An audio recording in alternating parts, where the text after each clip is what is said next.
البدع والأهواء، أهل البدع العقائدية وأهل البدع السياسية. نقول بيننا وبينكم السلف، بيننا وبينكم الكتب، كان فيقول البدع بيننا وبينكم. Bismillahirrahmanirrahim. Kita masuk ke muka surat 159 dari pembahasan nahwu Al-Wahdatul Ashirah, juz yang ke-10. Al-i'rabu wal bina. I'rab dan bina. Siapa yang boleh memberikan gambaran ketika dikatakan i'rab, kita bayangkannya macam mana? Dia boleh berubah-ubah. Mana yang berubah? Bagian mana yang berubah? Ya? Iya, bagian akhir dari setiap lafadznya. Depan dan tengah tidak diperhatikan. I'rab ini adalah apa itu? Taghayyuru awakhiril kalimah, perubahan akhir-akhir dari kalimah, keadaannya yang berubah ya. Mungkin berupa harokat atau mungkin dengan apa? Huruf. Berarti bina bagaimana bina? Bina bagaimana? Bina berarti gambarannya seperti apa bina? Itu bina juga, membina rumah, membina masjid. Tapi pembahasannya bukan itu. Tapi apa? Luzumu akhiril kalimat, yaitu tetapnya akhir dari suatu kalimat ala halatin wahidah, di atas satu keadaan. Jadi kalau i'rab itu perubahan akhir, kalau bina itu tetapnya bagian akhir, tak berubah-ubah. Jadi gambaran mudahnya itu sebelum kita masuk ke pembahasannya. Kalau seperti itu memang ada lafadz yang mu'rab, berubah-ubah, kadang apa? Marfu, mansub, majrur, majzum. Ada yang mabni, tak berubah, seperti apa? Huruf tidak berubah. Al-harfu maksudnya, al-harfu tidak berubah. Apalagi yang tidak berubah? Yang mabni apa misalkan? Apa? Iya, dhamir, betul. Apalagi? Iya, fi'il madhi, apalagi? Iya, fi'il amr, betul. Baik. Kita lihat catatan kakinya di bawah. Aghlabu maklumati hadhil wahdah, mayoritas, hampir semua dari pengetahuan-pengetahuan di dalam fasal ini atau juz ini, ya juz ini, qad tammat dirasatuha, telah selesai pembelajarannya. Ini kita masih di catatan kaki itu ya. Fil wahadatis sabiqah, pada juz-juz yang terdahulu. Fi hadzal kitab, di dalam kitab ini. Ya rahmatullah. Fa'idha ra'al mu'allim, apabila si guru memandang, melihat annal afdal, bahwasanya yang lebih utama, yaitu lihat dari keadaan murid-murid, huwa tadrisu hadhil wahdati kamilah, ya rahmatullah, mengajarkan juz ini secara sempurna. Ini sudah terlewati sebenarnya, tapi masih perlu tak untuk kita baca. Nah, kalau si cikgu, si gurunya memandang, perlu kita ajarkan lagi secara sempurna juz yang akan kita lewati ini. Fal yaf'al dzalik, sila dia mengerjakan itu bagus. Walaupun mungkin kita sudah lewat, tapi dengan terulang maka menjadi pengetahuan menjadi menetap. Matakarror taqarror. Salah ya tadi. Matakarror taqarror. Sesuatu yang terulang akan menetap. Sebagaimana hafalan, kalau kita ulang-ulang maka akan menetap. Baik. Akan menjadi apa? Dihafal dengan bagus. Wa illa, namun jika dia tidak memandang perlu, berarti apa? Fal yaktafi, fal yuktafa. Si bagusnya alif layinanya dihapus. Karena apa? Dia majzum dengan lamul amr. Fal yuktafa tanpa alif layinah. Fal yuktafa bi murajaati maknal i'rab wal bina. Maka hendaknya dia mencukupkan diri, dicukupkan dengan murajaah apa sih i'rab, apa bina. Alhamdulillah tadi kita sudah lakukan secara gambaran ringkasnya.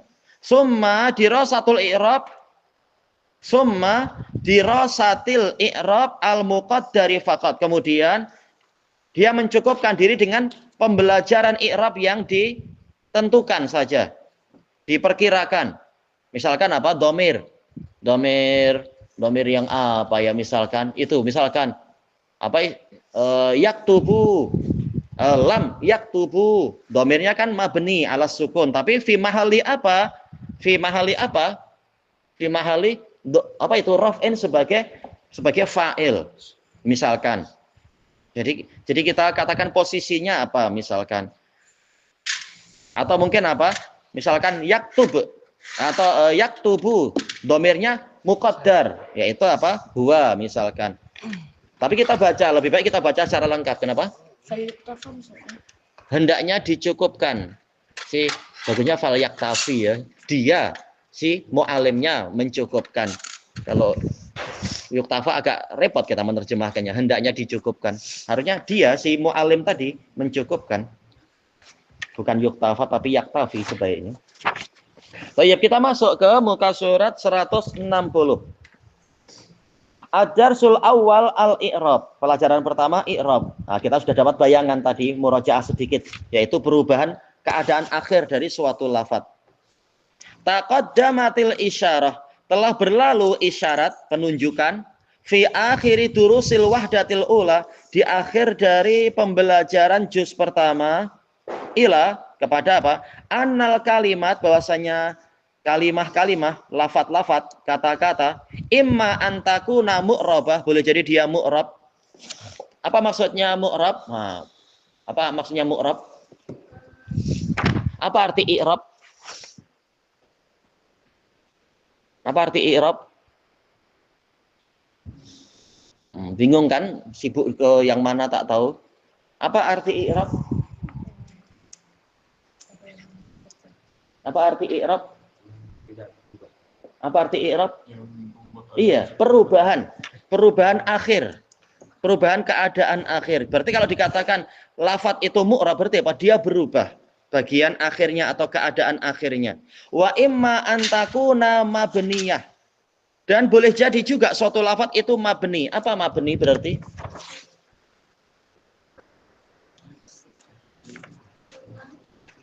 Apa berarti mabni itu gimana? Mabni tidak berubah. Iya, tidak berubah. Tetapnya keadaan akhir dari suatu lafadz. Lawan dari mu'rab.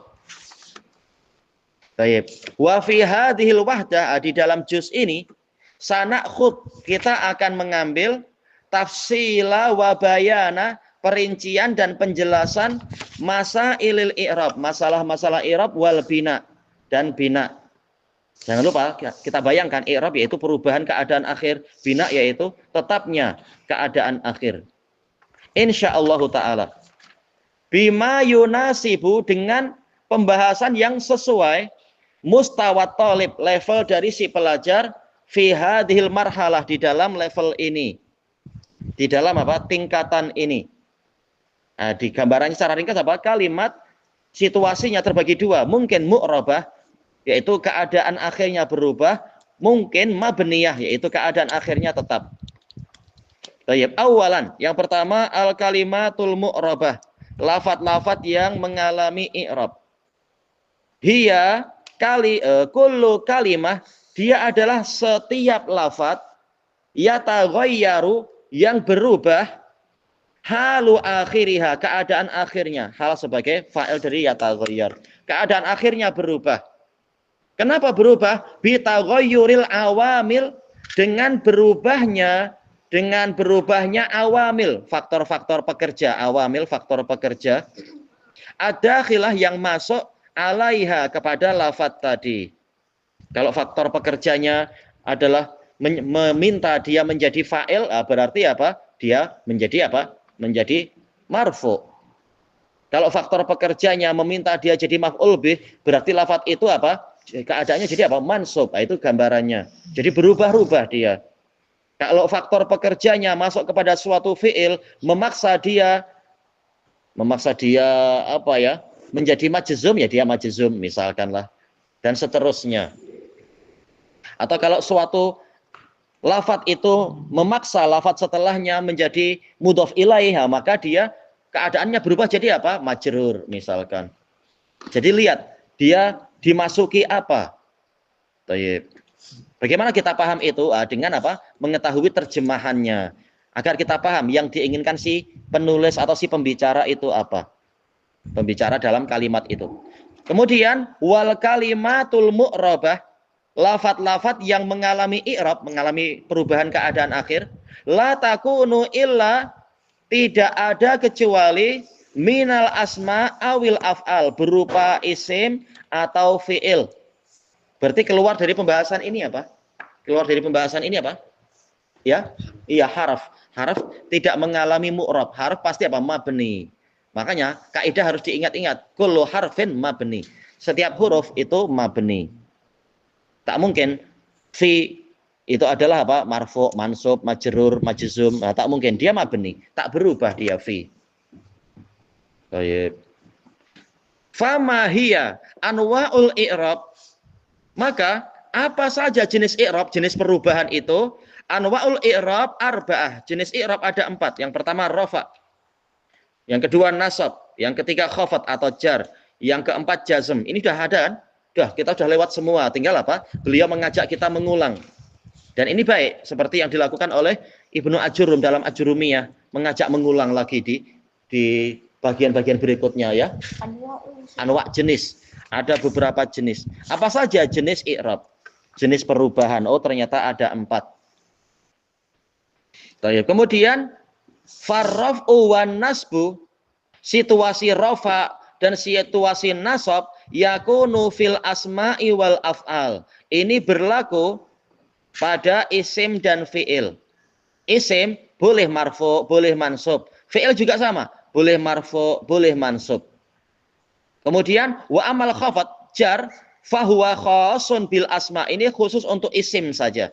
Hanya isim lah yang majrur. Li'annal af'al la khadda fiha, karena untuk fi'il tak ada yang mahfud. Ada enggak fi'il majrur? Tak ada, fi'il majrur tak ada. Baik. Kemudian wa kadza al jazm. Al jazm fahuwa khasun bil af'al, khusus untuk fi'il. Fi'il majzum, fi'lu amrin fi'lun mudhari'un majzumun bilam misalkan. Baik. Ini khusus untuk fi'il. Aywa. Li'anal asma' la jazma fiha, karena isim tak ada yang majzum. Ada enggak? Muhammadun majzum, ada enggak? Tak ada. Tak ada majzum. Baik. Ini semuanya sudah kita lewati. Cuma apa? Beliau ingin mengulang biar kita hafal. Baik. Kita masuk ke muka surat 161. Nah, lihat gambarannya itu. Ada asma, ada af'al. Yang tak ada apa di sini? Yang tak ada apa? Iya, haraf tak ada. Kenapa? Karena sekarang beliau sedang membahas i'rab. Haraf tidak masuk dalam i'rab. Kita lihat isim, dia memiliki 3 keadaan. Mungkin rafa, mungkin nasab, mungkin khafat atau jar. Sementara fi'il juga memiliki 3 keadaan. Mungkin rafa, mungkin nasab, mungkin jazm. Keadaan yang sama hanya 2, rafa dan nasab. Yang khusus untuk isim adalah khafat atau jar. Yang khusus untuk fi'il hanyalah jazm. Nah, ini gambaran ini membantu untuk membuat klasifikasi di dalam ingatan kita. Baik. Walikulli nau'in min hadhil anwa'il arba'ah, masing-masing jenis dari 4 jenis i'rab ini. I'rab kan ada 4 jenis, ada rafa, nasab, jar, jar dan jazm. Masing-masing dari 4 jenis ini memiliki apa? Alamat, memiliki tanda-tanda. Sudah kita lewati belum alamat tanda-tanda? Iya, alamat rafa'nya adalah dhammah misalkan, alamat nasab adalah fathah misalkan, alamat jar adalah kasroh misalkan, alamat jazm adalah sukun misalkan, dan itu alamat asli. Baik. Ini nanti akan disebut, tapi kita sekedar apa? Sambil mengingat kembali, menyegarkan pikiran sebelum masuk ke kalimat-kalimat yang akan disebutkan oleh si penulisnya. Tadullu ala nau'i i'rabih, yang mana alamat tadi akan menunjukkan kepada jenis i'rabnya. Wa hadhil alamat qisman. Alamat-alamat tadi terbagi menjadi 2 secara garis besar. Ada alamatun asliyah, alamat asli, seperti yang Anda sebutkan tadi. Berarti alamat asli ada berapa? Alamat asli ada berapa? Iya, 4. Mungkin apa? Mungkin dhammah untuk rafa atau siapa lagi yang lain? Alamat asli yang kedua apa? Ini sekitar murajaah, ya. Fathah untuk nasab, apa lagi? Iya, kasrah untuk jar, apa lagi? Sukun untuk apa? Sukun untuk apa? Untuk apa? Untuk apa? Sukun untuk apa? Iya, untuk jazm. Nah, ini semuanya alamat yang asli. Baik. Kemudian yang kedua, alamatun far'iyah, alamat cabang, yaitu pengganti.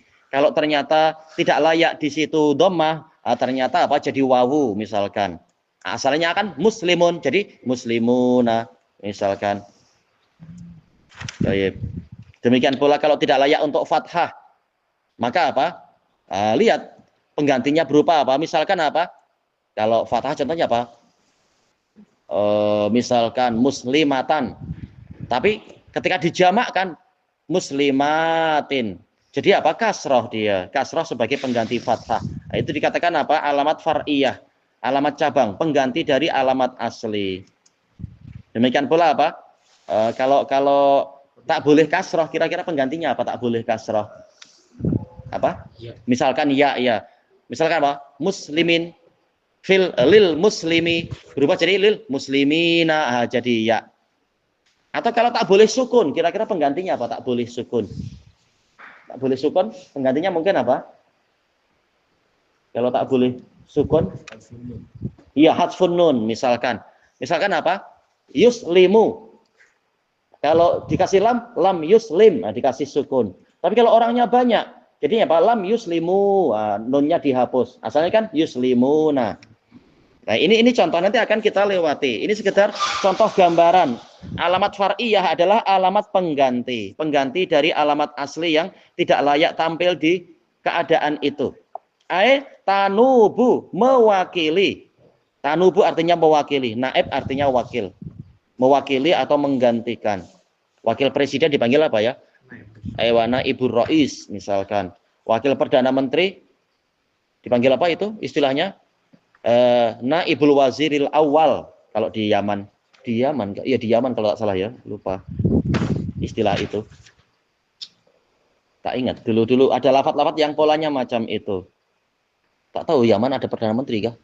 Tak terkenal ya, adanya presiden Pak ya. Nah, ini istilah tanubu yaitu mewakili atau menggantikan. Anil alamatil asliyah untuk alamat dari alamat-alamat yang asli. Baik. Kelanjutannya di masa hadapan insya Allah. Jadi sebenarnya pelajarannya nahwu itu tidak terlalu bercabang banyak. Asalkan kita apa? Pegang akarnya baik-baik, cabangnya insya Allah masih mungkin kita pahami, kita pegang. Dan akan banyak pengulangan. Dibanding dengan yang lainnya. Dibanding dengan apa? Enggak tahu ya. Si bahasa Arab tetap sangat luas dibanding dengan bahasa yang lain, luas dan lengkap. Iya. Baik. Subhanakallahumma wa bihamdika la ilaha illa anta astaghfiruka wa atubu ilaik.